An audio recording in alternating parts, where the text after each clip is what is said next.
Hey there, you're looking kind of cute. Don't forget to subscribe and check out all my other socials. Enjoy.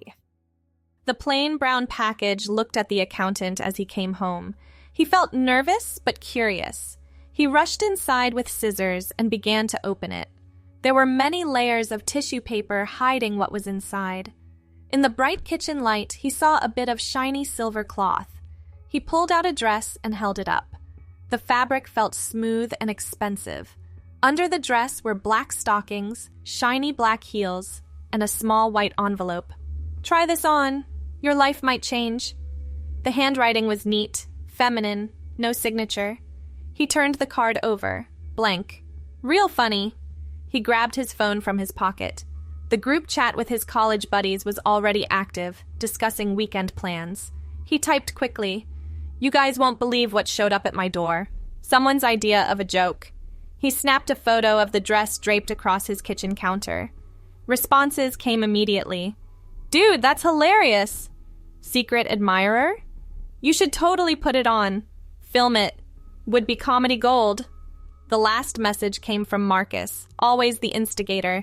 Others chimed in with laughing emojis and encouragement. "You know what? Fine," he typed back. "Try on haul gone wrong. Coming right up. This'll teach whoever sent this." He propped his phone against the coffee maker, adjusting the angle until the living room came into frame. The record button glowed red. "All right, so apparently someone thinks I need a makeover." He held up the silver dress, shaking his head. "Let's see how ridiculous this gets." Back in his bedroom, he laid everything out on the navy comforter. The dress shimmered under the bedside lamp. At the bottom of the box, half hidden under more tissue, he found a matching set. Red lace bra and panties. Of course there's underwear too. He called toward the phone, though it was in the other room. This person went all out. He stripped down to his boxers, then paused. If he was doing this joke properly, might as well commit. The boxers joined the pile of his work clothes on the floor. The panties slid up his legs, silk against skin. The sensation stopped him cold. Not uncomfortable, not wrong, just different. The bra took several attempts, arms contorting to reach the clasps. When it finally clicked into place, he looked in the mirror. His reflection stared back, familiar yet not. Blonde hair still short and professional, face still his own, but something had shifted. He ran his hands down his sides, feeling the lace beneath his palms. The stockings came next, rolling them carefully up each leg. He'd seen enough movies to know runs were bad. The material clung to his skin, transforming the shape of his calves. The heels sat waiting, black and intimidating with their 4-inch height. Here goes nothing. The dress slipped over his head like water. Silver fabric pooled around his body, hitting mid-thigh. The neckline plunged lower than expected, showing the red lace beneath. He stepped into the heels, wobbling for a moment before finding his balance. The full-length mirror on his closet door reflected someone else entirely, not the reserved accountant who spent his days buried in spreadsheets. This person stood taller despite the unfamiliar shoes, shoulders back, chin lifted. The dress clung in all the right places, creating curves where none existed before. He walked back to the living room, each step deliberate in the heels. The phone still recorded, red light steady. "So this is..." The words died in his throat. He'd planned to make jokes, to ham it up for the camera. Instead, he found himself turning slowly, watching how the dress moved with him. "This is actually... beautiful." The word came unbidden. He pressed his lips together, unsure where it had come from. "I should probably stop recording." But he didn't move toward the phone. Instead, he walked to the window, watching his reflection in the dark glass. The city lights sparkled beyond, but his focus stayed on the figure in silver. Minutes passed, maybe hours. The phone eventually died, recording light blinking out. He barely noticed. In the bathroom, he found his rarely used hair gel, slicking his short blonde hair back from his face. The style made his cheekbones more prominent, changed the shape of his face. He'd never noticed how long his eyelashes were before. His phone buzzed from the living room. Multiple messages from the group chat, probably wondering about the video. He ignored them, returning to the mirror. The next morning arrived too soon.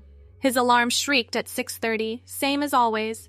He reached to silence it, red lace visible at his wrist where the sleeve had ridden up. He'd slept in everything except the heels.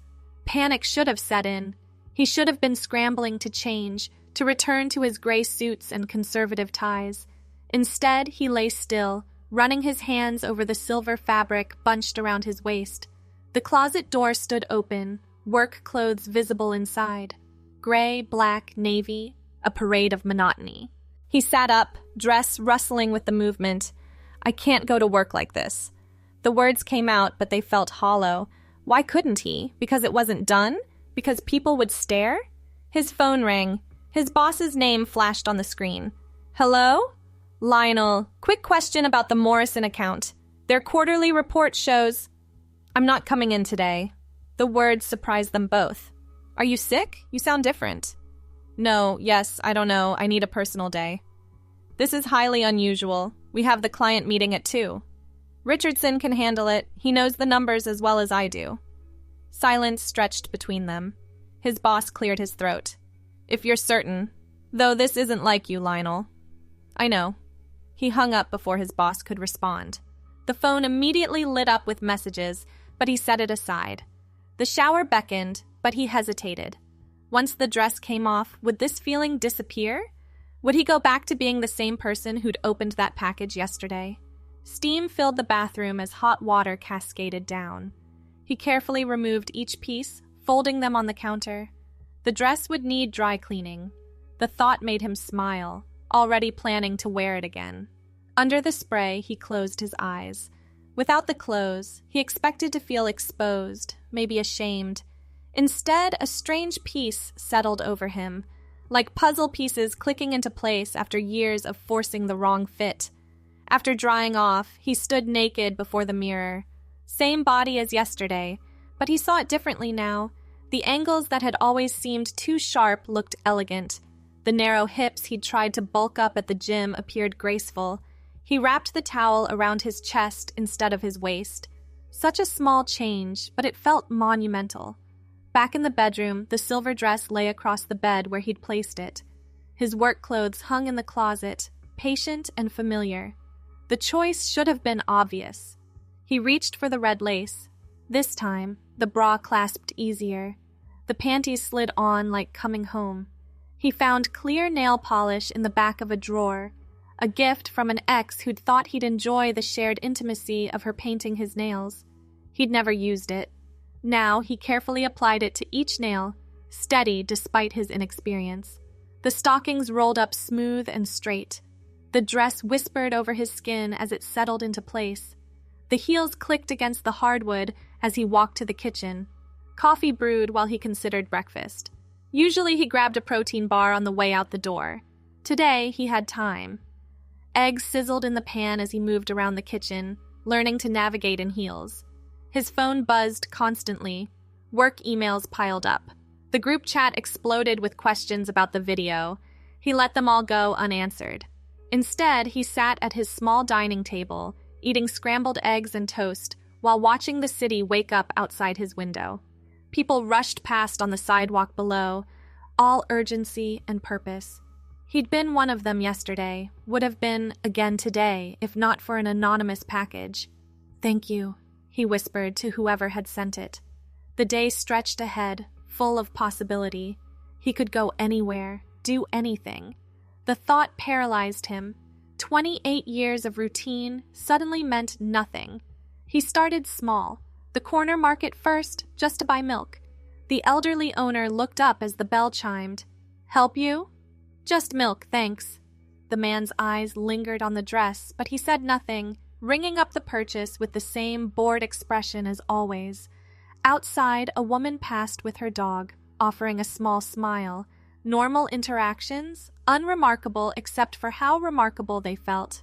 Confidence built with each step. The park next, where joggers circled the pond and mothers pushed strollers along tree-lined paths. He found an empty bench, crossing his legs at the ankle like he'd seen others do. The pose felt natural, proper. "Excuse me, that's a gorgeous dress. Where did you get it?" A woman stood nearby, designer sunglasses pushed up on her head. Her own outfit screamed expensive, cream cashmere sweater, perfectly tailored pants. It was a gift. I'm not sure where it's from.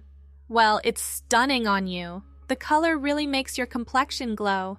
She continued on her way, leaving him stunned. Gorgeous. Stunning.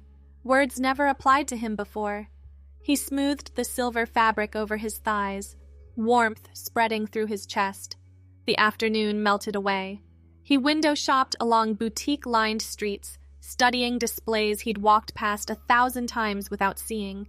Mannequins posed in elaborate outfits, frozen in moments of fabricated joy. He imagined himself in their clothes, the burgundy wrap dress, the black pencil skirt with matching blazer, the flowing emerald gown. You looking for anything specific? The saleswoman appeared at his elbow, all professional smile and commission-hungry eyes. The store smelled like expensive perfume and new leather. Just browsing. Well, let me know if you need any sizes pulled. We just got our fall collection in, and that green would be absolutely perfect with your coloring. She gestured toward a rack of jewel-toned dresses. He touched the fabric of one, soft wool that would skim the body rather than cling. What size would I need? 20 minutes later, he left with 2 shopping bags. The green dress plus a skirt and blouse combination the saleswoman had insisted he try. The total made him wince, but he'd never splurged on clothes before. Years of sensible purchases had left his savings account healthy. Back home, he hung the new items in his closet, pushing work clothes aside to make room. The contrast jarred, soft fabrics next to stiff suits, bright colors against endless neutrals. His phone had finally stopped buzzing, battery dead from ignored calls. He plugged it in, but didn't turn it on. Tomorrow would bring questions, demands for explanation. Tonight was still his. He ordered Chinese food, eating lo mein from the container while seated at his computer. The cursor blinked in the search bar. So many questions, but where to start? Hours passed in research. Medical sites, personal blogs, forums full of stories that echoed his own confusion and wonder. Terms he'd heard but never understood took on new meaning. Dysphoria, transition, authenticity. Valeria. The name appeared on a baby name site, meaning brave and strong. He said it aloud, testing the syllables. I'm Valeria. The words hung in the air, waiting to be taken back. Instead, he repeated them, each time with more conviction. I'm Valeria. Sleep came easier than expected. The silver dress hung on the back of the bedroom door, catching moonlight through the window. Tomorrow he'd have to face the world, answer questions, make decisions. But wrapped in red lace beneath soft sheets, those concerns felt distant. Morning brought rain, droplets pattering against the windows. He woke slowly, stretching like a cat in the warm bed. No alarm. He'd forgotten to set one, or chosen not to. The distinction mattered. The phone showed 37 missed calls when he finally turned it on. Voicemails from his boss, increasingly frustrated. Texts from coworkers wondering if he was okay. The group chat had moved on to other topics, though Marcus had sent several private messages asking about the video. He deleted them all without responding. The green dress fit perfectly, falling just below the knee. He paired it with the black heels from yesterday, adding simple pearl earrings found in the bottom of his jewelry box. Another gift from another ex, sensing a pattern now in things he'd kept but never used. The rain had stopped by the time he left the apartment. Puddles reflected the gray sky, but the air smelled clean, washed new. He caught his reflection in shop windows as he passed. Elegant figure in green, blonde hair growing just long enough to tuck behind ears adorned with pearls. The bank came first. The teller recognized him despite the changes, eyebrows rising but professionalism intact. How can I help you today, Mr. Morrison? I need to update my account information and get new cards issued. Of course. Has your information changed? My name, it's Valeria now, Valeria Morrison. The process took an hour, forms and questions and manager approval, but when she left, the temporary card in her wallet bore her new name. The DMV was next, then Social Security. Bureaucracy moved slowly, but she had nowhere else to be. Each form filed, each record changed, felt like shedding old skin. By evening, exhaustion weighed down her limbs. The heels had rubbed blisters on her feet, and her cheeks hurt from smiling at everyone who'd processed her paperwork. But legally, Lionel Morrison had begun ceasing to exist. Back home, she kicked off the heels with a groan. The laptop waited on the dining table, cursor still blinking from last night's searches. This time, she knew what to look for. The clinic's website was simple, clinical, but the testimonials page overflowed with stories of transformation, of finding yourself after years of hiding. She bookmarked it for later. Her phone rang. Not work this time. Her parents' landline. Sunday dinner was tomorrow, a tradition unbroken for years. They'd expect their son to show up in his usual polo shirt and khakis, ready to discuss quarterly reports and market projections. "Hello, Mom." "Lionel, we've been trying to reach you. Your office called here looking for you. They said you haven't been in for 2 days."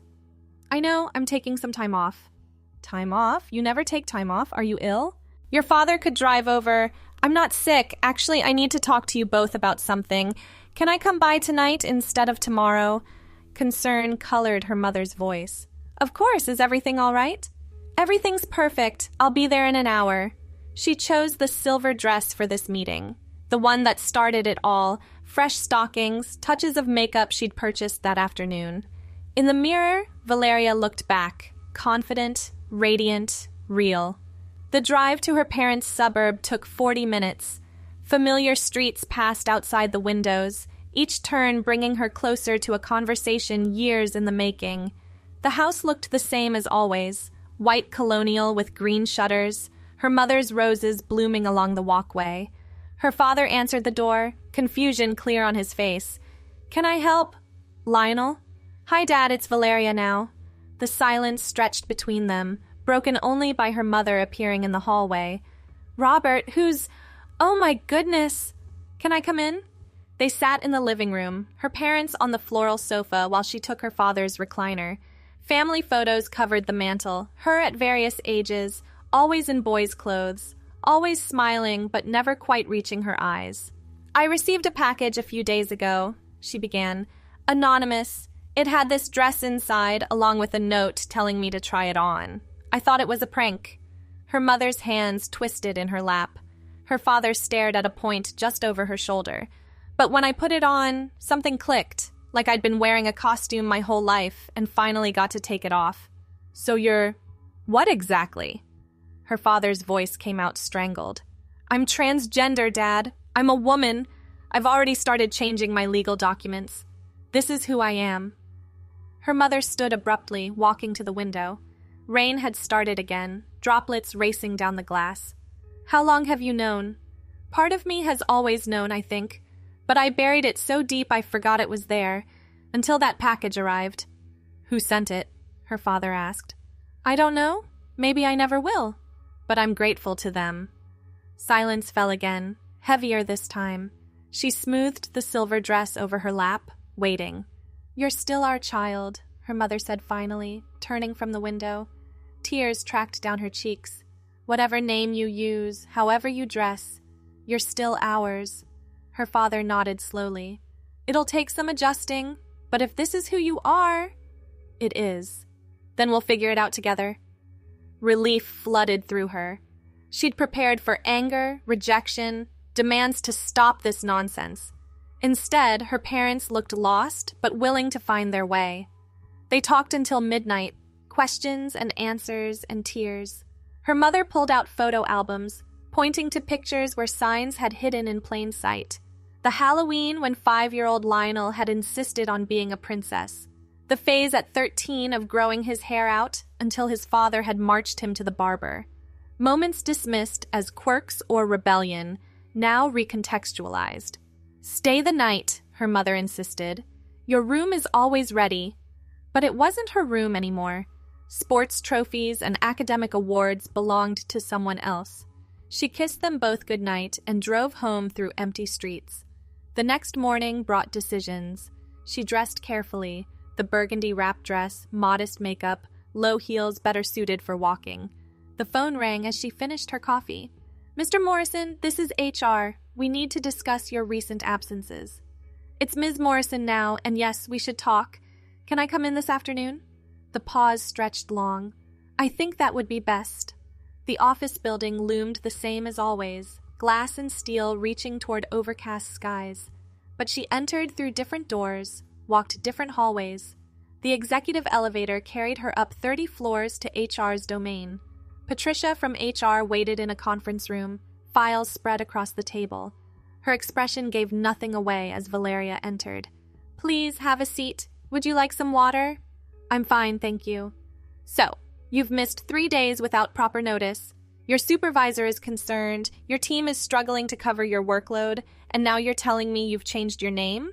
"Yes, I'm transgender. I've begun my transition, and I'll need to update all my employment records." Patricia's poker face cracked slightly. "I see, and you plan to continue working here?" "If that's possible, yes. I'm good at my job. That hasn't changed." "No, but other things have. We'll need to consider how this affects the workplace, our clients, the company image. My gender identity doesn't affect my ability to analyze financial data."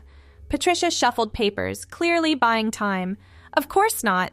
But we need to be practical. Some clients might be uncomfortable. Then they can work with someone else. Richardson knows their accounts nearly as well as I do." "That's not really the point." "What is the point, Patricia? Are you suggesting I can't do my job because I'm wearing a dress?" More paper shuffling. "Let me discuss this with the senior partners.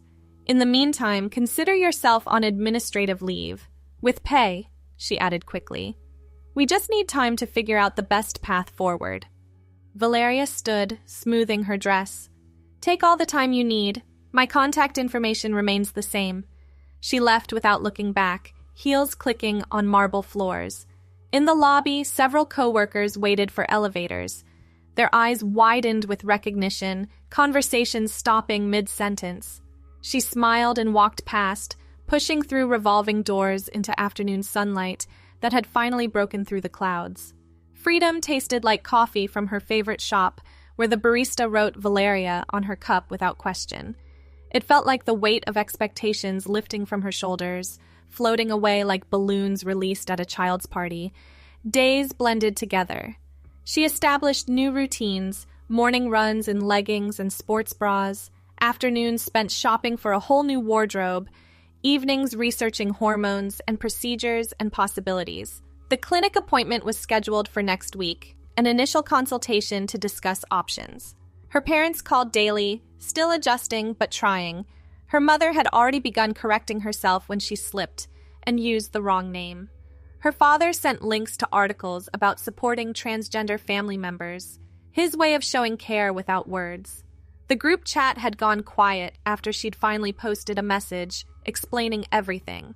Then Marcus had responded with a simple, "Holy shit, congrats!" and the floodgates opened. Questions, support, jokes about how she'd always been too pretty to be a guy anyway. Not perfect allyship, but genuine attempts to understand. A week became 2. HR called twice more, each time pushing the decision further down the calendar. She stopped caring. The severance package, when it finally came, was generous enough to buy time. Time to figure out who Valeria wanted to be when she wasn't defined by spreadsheets and client meetings. The answer came in unexpected ways. The support group she'd found online that met in person monthly. The vintage clothing store that needed part-time help and didn't bat an eye at her history. The woman from the park who'd complimented her dress that first day, who turned out to be a therapist specializing in gender identity. "You said someone sent you that dress," Dr. Chen mused during their 3rd session. "Do you still wonder who?" "Sometimes, but it matters less now. They gave me permission to try, and that's what I needed." Permission? That's an interesting word choice. Valeria considered this, watching dust motes dance in the afternoon light streaming through the office window. I'd built such rigid walls around myself, being exactly what everyone expected, never coloring outside the lines. That package was like someone handing me a sledgehammer. And now? Now I'm building something new, on my own terms. The hormones started slowly, subtle changes that felt monumental. Skin softening, body redistributing in small ways. Her blonde hair grew past her shoulders, no longer needing careful styling to look feminine. She donated every piece of male clothing to charity, watching gray suits disappear into donation bags with satisfaction.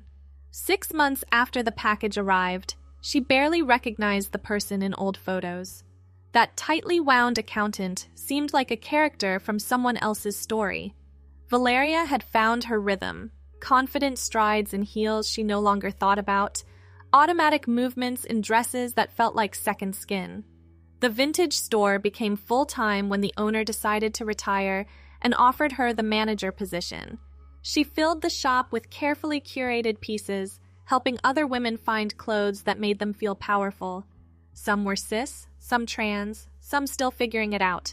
She treated them all with the same gentle encouragement. "This dress," one customer said, holding up a navy cocktail number with beaded details. "It's perfect, but I'm scared to wear it."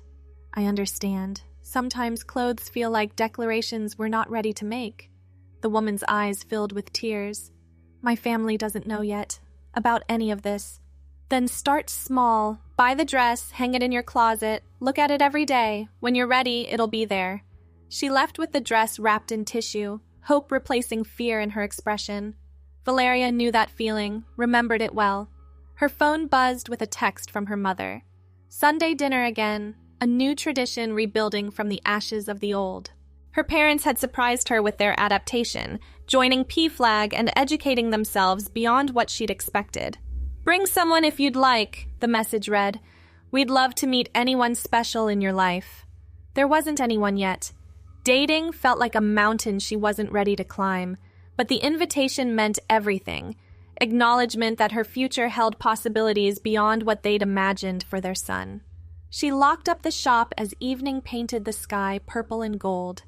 The silver dress waited at home, carefully preserved in her closet.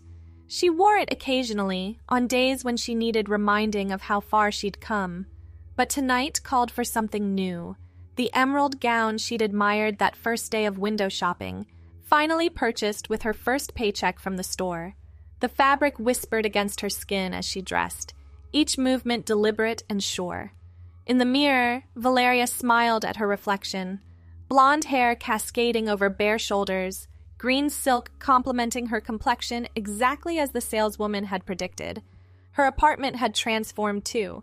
Gone were the stark bachelor furnishings, replaced with soft textures and warm colors. Plants filled corners, art-covered walls. It looked like someone actually lived here now, not just existed. A knock at the door interrupted her preparation. She wasn't expecting anyone. Through the peephole, she saw only an empty hallway, but on the doormat sat another package. Same brown cardboard, same block lettering. Inside, a single item, a silver necklace with a pendant shaped like a butterfly. The note was brief. "For the woman you've become." She fastened it around her neck, the butterfly resting perfectly against her sternum. Still no signature, no return address. But this time she didn't need answers. The gift spoke for itself. Acknowledgement of transformation, celebration of metamorphosis. The drive to her parents' house took the familiar route, but everything else had changed. She walked up the driveway in her emerald gown and heels, butterfly pendant catching the porch light. Her mother opened the door before she could knock. "Valeria, you look absolutely radiant." "Thanks, Mom." Her father appeared behind, still awkward with compliments, but trying. "That's a beautiful necklace. New?" "Just arrived today. Another anonymous gift." They exchanged glances but didn't press. Some mysteries were meant to remain unsolved. Dinner conversation flowed easier now. They'd found new rhythms, new topics beyond work and weather. Her mother asked about the shop, genuinely interested in vintage fashion now that her daughter was involved. Her father had questions about small business management, offering advice without condescension. "We're proud of you," he said suddenly, interrupting his own story about tax strategies. "I know we didn't handle things perfectly at first, but seeing you now, you're glowing in a way you never did before." "We always knew something was missing," her mother added. "We just didn't know what. You seemed successful, but never truly happy. Now you radiate joy." Tears threatened her carefully applied makeup. "I love you both. We love you too, sweetheart, exactly as you are." After dinner, she helped clear dishes like always. But when her mother suggested looking through old photo albums again, she declined. "I'd rather focus on making new memories." The drive home was peaceful, city lights twinkling like earthbound stars. In her apartment, she hung the emerald gown carefully, fingers lingering on the fabric. Tomorrow would bring new challenges, new customers at the shop, new steps in her journey. But tonight, she sat by the window in comfortable pajamas, silk because she deserved softness, and watched the world go by. The butterfly pendant still hung around her neck, warm against her skin. Somewhere out there, her anonymous benefactor lived their own life. Maybe they knew what they'd set in motion, maybe they didn't. It no longer mattered. They'd provided the spark, but Valeria had tended the flame herself. She thought about the woman who'd bought the navy dress today. How many others were out there, waiting for permission they didn't need but couldn't grant themselves? The shop would be there for them, a safe space to explore and experiment. Her laptop sat closed on the coffee table. No more late-night research spirals, no more desperate searching for answers to questions she'd already solved. The clinic visits were routine now, hormones as normal as daily vitamins. Her therapist appointments had spaced out to monthly check-ins, supportive rather than crisis management. Life had found its rhythm. Not perfect, she still faced stares sometimes, still encountered people who refused to see her truth. But those moments no longer defined her days. Joy came in small packages now. A customer finding the perfect outfit, her parents using her name without hesitation, her own reflection bringing smiles instead of sadness. The city settled into nighttime quiet. She should sleep, early morning shipment arriving at the shop tomorrow. But contentment kept her by the window a little longer, watching her reflection overlap with the lights beyond. Valeria Morrison existed fully now, no longer a possibility trapped inside someone else's expectations. The silver dress had been a key, but she'd been the one to turn it, to push open doors that had always been there. Thanks for watching. Don't forget to check out my other socials if you want more content, early access, behind the scenes, and more. All links down below.